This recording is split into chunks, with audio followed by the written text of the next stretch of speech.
여러분 안녕하십니까. 송삼룡의 정론 직설입니다. 오늘 계속해서 총신대 정의사체제 관련한 얘기들 나누기 위해서 경기 중부노회 최광년 목사님 모셨습니다. 목사님 반갑습니다. 지난번 우리 방송에서 그 얘기하다가 정말 이 사태가 너무나 황당해서 흥분 많이 했죠. 그렇죠. 예, 정말 저도 방송을 하다가 보니까 너무너무 기가 막힌 거예요. 그런데 총신대학교 교수들이 정치 교수 아까 우리 설명돼 있잖아요.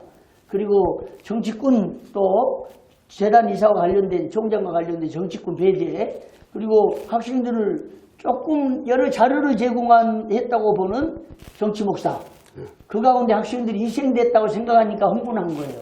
그러죠. 그렇죠. 안타까우니까. 현실을 좀 더 직시해서 예.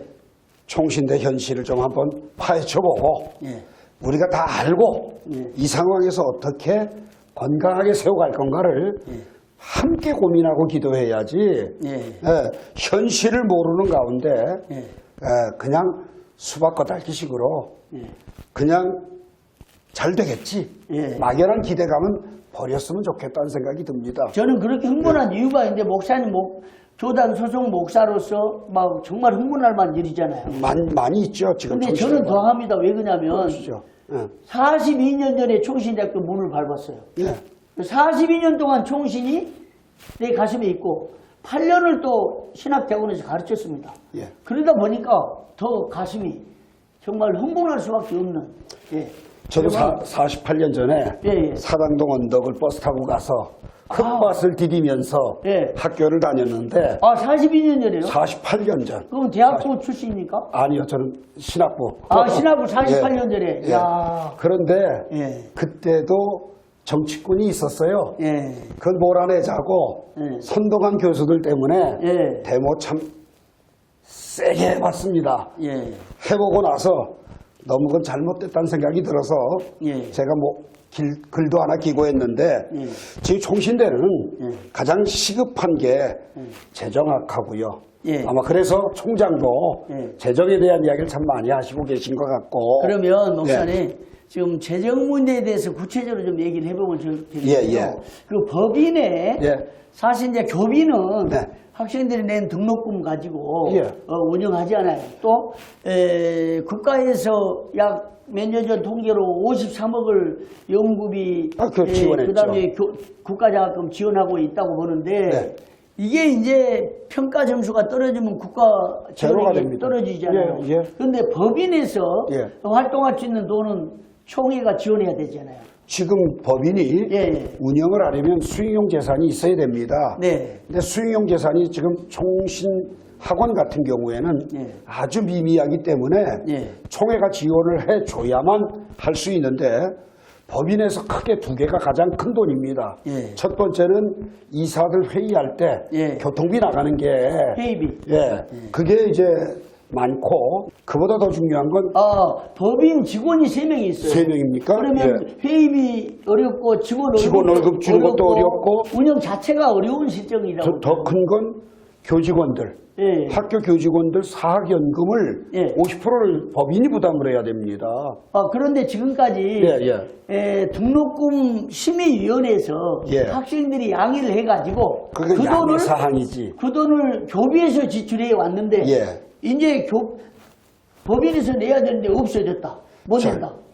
그러니까 지금 문제가 뭐냐면 학교도 이전에 학교가 운영을 해서 흑자 경영이 돼서 한 300억 정도 모아놨습니다. 그래서 중요한 건 뭐냐, 매년 학교는 들어오는 수입과 지출을 통해서 적자 운영이 되면 안 됩니다.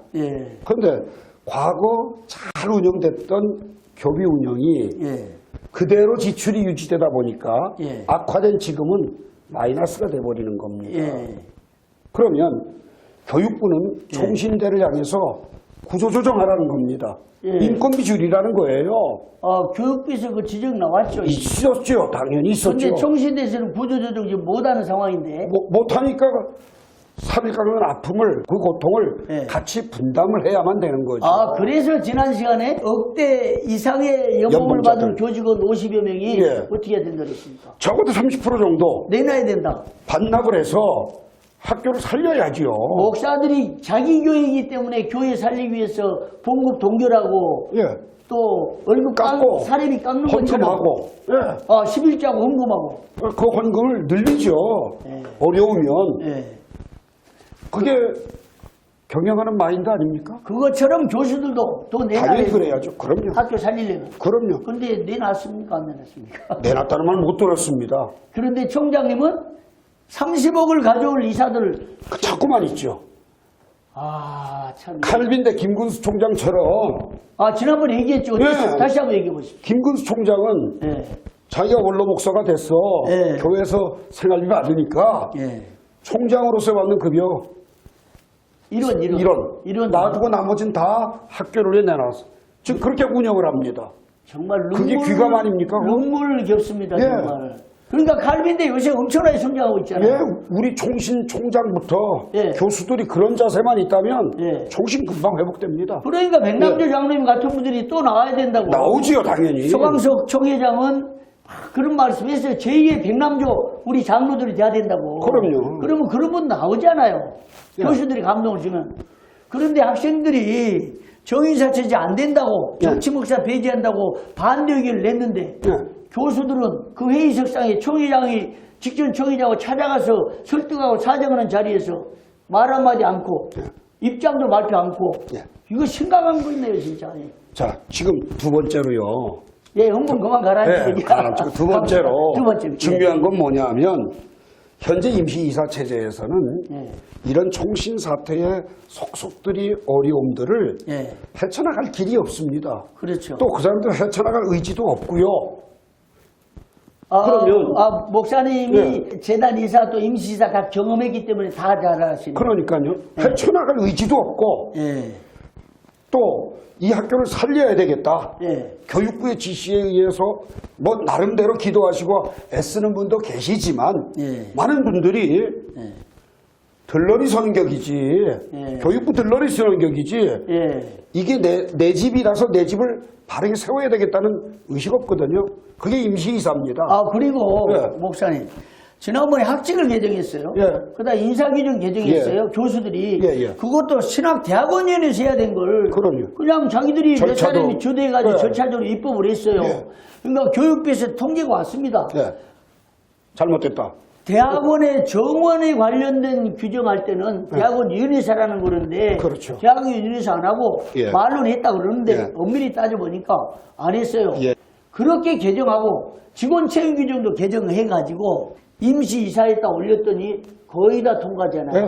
그러니까 교수들은 일하기가 너무 편하죠. 그렇죠. 교단에서 좋지. 정의사가 오는 것보다 좋지요. 일하기가. 정의사가 오면은 복잡하죠. 근데 한 가지 또 있는 것 같아요. 소문이 그렇게 해서 총장도 후보 나서보고 그런 얘기 들어봤어요? 들어봤어요. 그건 뭐 지나친 예단인지 모르겠는데 그렇게 설이죠. 절대 그런 일 없으면 좋겠습니다. 뭐 그런 말 생략하십시오. 그런 어떤 개인적인 사용에 의해서 총신대를 희생시키고 이번에도 보니까 학생들이 희생된다. 그럼요. 학생들만 손해예요. 지금 우리 학생회가 목소리를 내는 것 같지만 그 목소리를 내면 이런 부실한 교비나 법인 재정이 더 악화가 되고 자칫 잘못하면 학자금 융자조차도 어려움을 겪는 문제가 도래하기 때문에 정신 차려야 됩니다. 지금. 그게 안타깝고 가슴 아프고 그럼요. 우리가 흥분하는 거예요. 지금 장학금 둘째치고 등록금을 대출을 받는 학자금 대출이 차단된 등급이 떨어진 대학들이 부지 있습니다. 폐교를 앞두고 있는 학교들이 수두로 갑니다. 그런데요. 총신대도 등급이 그 등급으로 가고 있습니다. 지금. 이거 살리려면 정의사 체제 안 가고 못 살립니다. 그런데 우리 정치권 정치목사 배제하자고 그랬는데요. 역으로 말하면 이걸 생각해 보셔야 돼요.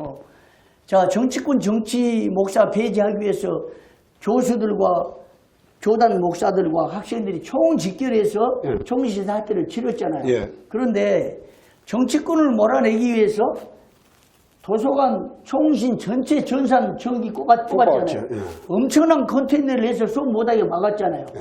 그런데 교단에서 일부 모 단체에서 많은 지원금을 뒷발질했는데 학생들이 그때 비대위하면서 영수증 처리 없이 뭐 1억 몇천 썼다는 소리 많았어요. 그 정치를 가리킨 겁니다. 그게 정치꾼이 정치꾼 학생을 만들어 놓은 겁니다. 그런데 이번에 그러면 학생들이 이 정치꾼들이 오면 안 된다는 각종 자료와 근거들을 아마 제시했다는 얘기들이 있어요. 교육부에. 그러면 그것을 학생들은 총신 사퇴 때 1학년이었잖아요. 그리고 학교 안 들어왔을 때도 있고 그러면 선배들이 정보를 줬거나 그렇죠. 아니면 교수들이 정보를 줬거나 또 아니면 교단의 정치꾼들이 정치 목사들이 그렇죠. 정치꾼들이 그걸 줘서 이번 사건을 이렇게 하지 않았나라는 의혹이 있는데 그러면 정치권을 배제하기 위해서 정치 교수들이 정치 목사들이 학생들을 배후 조정해가지고 정치 학생을 만들고 총신대학교를 정치장으로 만든 장본이 됐다. 이거 그럼요. 지금 8개 이해관계인 중에서 유일하게 학생회가 그걸 했는데 학생회의 행동과 태도가 그리고 그들이 이야기하고 제출하는 문서들이 전부 그 배후에서 흘러나왔다라고 하는 거는 안타깝죠. 그렇죠. 그게 가슴 아픈 거예요. 그럼요. 정치 목사와 정치 교수에 의해서 학생들이 희생당해가지고 정치꾼 배제 주장하는 것은 정말 가슴 아픈 거예요. 아니, 정치꾼 배제하자는 학생들이 정치에 오염이 되어져 있다. 이게 지금 현실입니다. 아니 그것보다 더 중요한 건 정치 교수들하고 정치 목사들의 말을 듣고 자료 제공을 받아가지고 그게 근거가 우리들도 다 해본 경험인데 그게 아니 그건 입증이 안 되는 거예요. 그 근거가 나는 이 근거를 제시하려면 할 수가 있어요. 왜? 언론사로서 이미 확보를 했습니다. 그러나 공개하지 못해요. 왜? 우리 총신들을 살리기 위해서. 그렇죠. 그런데 학생들이 교육부에다 얘기하고 또 제공한 자료들이 교수들 아니면 정치 목사 아니면 거기에서 나온 자료들이죠. 그게. 그런 것 같아요. 그런데 만약에 이걸 문제 삼으면 난 자료 제공합니다. 그렇죠. 언론사로서. 그러니까 가슴이 아프고 흥분하는 거예요. 학생들이 이제 그쳐야 됩니다. 정말 칼빈주의 신학에 의해서 칼빈 정치가 실현되도록 차라리 그렇게 얘기했으면 좋겠다는 생각이 들어요. 학생은 열심히 학업만 수학하면 됩니다. 오늘 여기서 마치겠습니다. 목사님 나와주셔서 감사합니다. 감사합니다. 송삼룡의 정론 직설에서는 총회와 총신대 혹은 총회 각 기관의 다양한 주제들을 가지고 의견을 개진하면서 총회 발전에 기여하려고 합니다. 여러분 고맙습니다.